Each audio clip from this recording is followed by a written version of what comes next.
Hello everyone, welcome to the new studio. I'm super stoked to be here and that everything is finally set up. It's been in working order for like 2 weeks, let's say, and I've been busy making music. I've done a couple of remixes already. It's a cool space to work in, so I'm super happy. It took me like a week to plug everything in. So yeah, it's finally done. I'm super happy with it. And yeah, I thought I would kickstart the studio with a video tour like I did with the previous studio when it was time to say goodbye. Let's say it's time to say hello to this one, and then we'll dive into the video demos later. So hope you enjoy this little vlog tour of the new space, and see you soon for other demos videos. Cheers. New space, way bigger. As you can see, it's underneath the roof, so it has a nice cozy vibe with the wood, and put some decoration up so it feels like a proper working space. There's a lot of light with the windows. I really need the light to work. I've never really quite understood the cave studios. I mean, it sure is great for a lot of people, but it's not really for me. I didn't buy any instruments, or pretty much the setup is quite similar to what I had before. I spent money into like quality of life upgrades. The main thing was the desk, which is much bigger than what I used to have. It was a meter 60, I think. This one is 225 or something. Plus there's all this space for the outboard. I've been wanting a producer desk forever. And this is a Gustav 2 by Session Desk. I had my eyes on this one for a while. So there's a 9U bay on each side. My idea at first was to get a mixer. I wanted to get the APB Dynasonics, which is 10U, so it would pretty much fit in one of the bays. I could remove the top plate and it would easily fit, but in the end I didn't really get the mixer.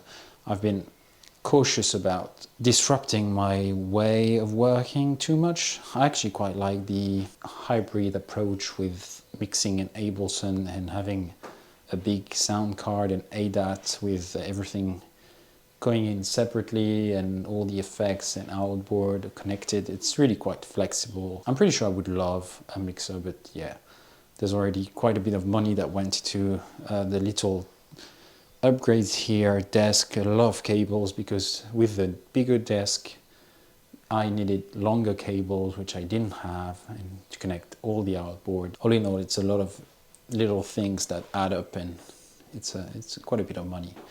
So no new instruments, trusty old 909 and Syncussion. There's also the Verbo system here, which I need to plug in, but it's going to be probably clocked by the Oxy 1 so that it gives a bit more flexibility to the voltage multi-stage. OB6 is here. It's all plugged in. I'm really quite happy about how neat this looks. On this side I got the Octatrack, which I took out recently because I worked on a couple of remixes, and apart from live sets, the Octatrack is really useful for remixing stuff, I think. I usually start with these samples that I mangle in shaper box, then put them in the Octatrack to sequence and mangle further, and then put it back into computer. That's usually the way I do with remixes, and I found that approach is quite fun. The 9 bay, one of the big purchase was a Pulse 16, which again I've had my eyes on for super long. It's an ADAT, 16 in, 16 out. It's amazing, sounds extremely good, and it's perfect for connecting all the outboard. So pretty much all the outboard on the other side is connected to the Ferrofish, and all the instruments are connected directly into the Motu 16A. I thought they discontinued it, but actually they came up with a new version of the 16A, which for the money, it's an amazing interface. I got this little Tip Top Audio Happy Ending kit, just so I have a bit more space, and I thought it would be nice to have all this empty gear rack space with some modules. For now, I've just measured the acoustics of the space because I bought this little Arc Studio thing with Arc 4. It's far from perfect. I thought it sounded quite good actually without it, but the measuring tells otherwise. So there's mostly in the lower register, there's a bit of a correction, of course, 100 Hertz and 50 Hertz. But yeah, the room is untreated for now. But still, I think Arc Studio sounds much better than Sonarworks I used to have. The Oxy has been updated to the Mark II version. It's amazing. I'm really happy to be beta testing this, and I'm gonna come up with a demo soon. I have my OB6 on track 1, Swayman SM1 on track 2, track 3 is usually Atlantis, track 4 has 2 channels of syncussion, and those are empty for now. I could actually still be using the Mark 1 version, but this one has a lot of under the hood improvements. The page button is just life-changing when you used it. Performance mode is really useful as well. Lots of little very neat stuff I'll showcase in the video. But yeah, amazing sequencer. Thank you, Oxy, for making beautiful instruments like this. I've used it live recently, and it's also really fun live. I thought I wouldn't be so keen on it because I'm so used to the Voltage Multistage and Metropolis live, but it's actually really nice to improvise on and just come up with sequences or bring up stuff you have in your projects and just load new sequences and work on it live. It's really nice to work with. So yeah, demo coming soon. I'm just teasing for now. This is just a studio tour after all. On this side, this is where I have the most new gear. So, of course, the over stereo modular channel, you know, I have had for a long time.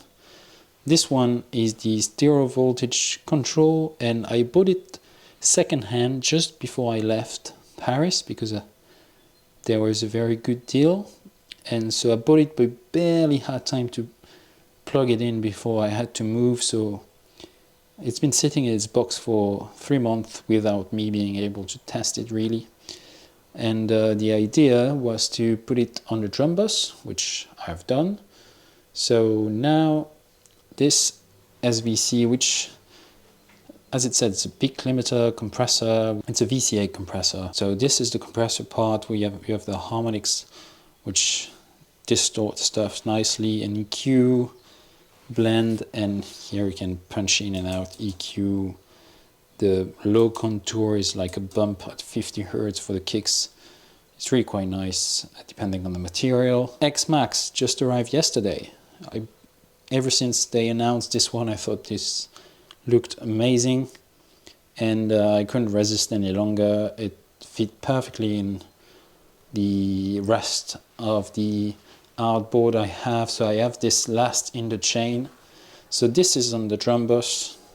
This is first on the stereo bus. Then I have the X filter here on the stereo bus after the over stereo.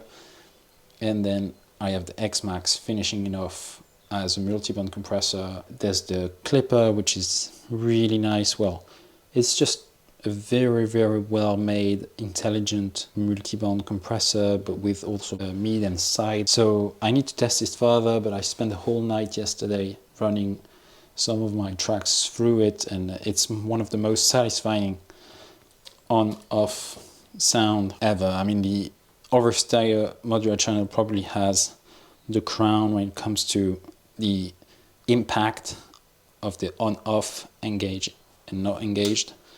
But this one is really close. I mean, it's crazy how good it makes everything sound. So I'm very happy with it, although I've had it less than 24 hours. DP4, event-handling clips, these I haven't changed at all. So this is just a power outlet, basically. And the whole rack is plugged on it. So when I turn this on, everything in the rack turns on.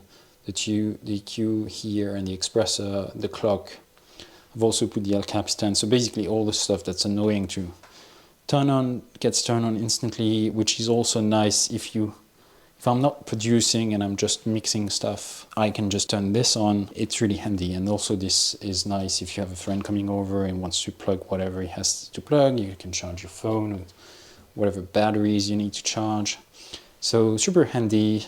It's been very clean so far as power goes. So very happy with this quality of life upgrade. And so since the stereo voltage control is on the drum bus, I needed something on the synth bus to have the same latency everywhere. So Expressor is on the synth to tame the sometimes crazy peaks of the modular or the OB6. So I have the Expressor on the synth group, the stereo voltage control on the drum group, which is pretty much just the 909.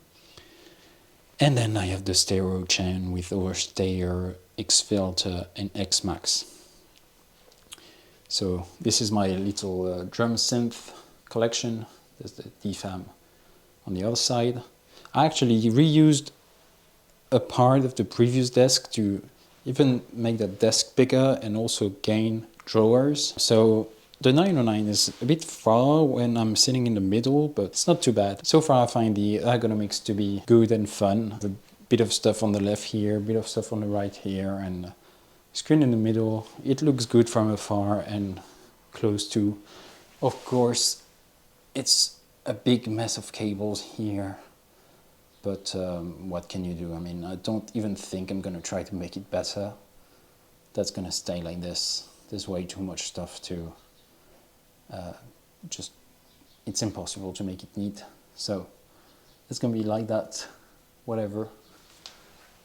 Just stand up and you won't see it. Basically, that's the new desk. We have, like I said, some stuff here. And the old cable hanger here. Apart from that, nothing has changed really. All the outboard, I can send them from Ableton as sound effects or inserts. The main thing that has changed is that Oxy has really become the brain of the entire setup. And so far, the studio have been really nice to produce in. So hoping to share with you more videos. There's a lot of stuff I need to demo. Also coming up with some music on my own. See you soon. Bye bye.